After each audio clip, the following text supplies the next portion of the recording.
আসসালামু আলাইকুম ভিউয়ার্স। আমরা আজকে আসছি পাটুরিয়া ফেরিঘাটে। এটা ৫ নাম্বার ফেরিঘাট।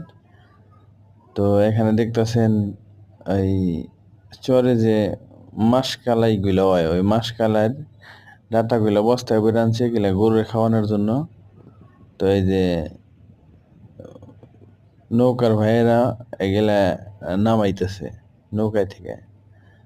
আর আমরা আসছি ফেরিঘাটে ঘুরতে, যে মানুষ গোসল করতেছে আর মায়ের এগুলো নামাইতেছে। এই যে ফেরি, আমরা আসছি ঘুরতে, এই যে ঘুরে ঘুরে দেখতেছি, অনেক ভালো লাগতেছে। তো একটু গরম বেশি, তারপরেও আসছি। অনেক দিন পর আসলাম, কয়েক বছর পরে আসলাম। তো একটু ঘুরে ঘুরে দেখে যাই। পদ্মা নদীর পানি এখন বাড়তাছে, স্রোতগুলো বাড়তাছে, দেখতে অনেক সুন্দর লাগতাছে। এই একটা ফেরি চলে গেল।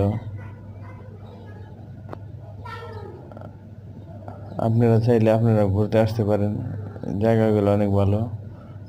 তো আর যাদের বাড়ি উপর তারা তো এটার উপর দিয়ে চলে যায়, আমরা তো আমাকে তো আর যাওয়া হয় না। আমাদের যে চলাফেরা ঢাকার দিকে বেশি, এর লেগে লঞ্চ ফেরিতে ততটা ওঠা হয় না, তাইতে আমরা একটু ঘুরতে আসছি।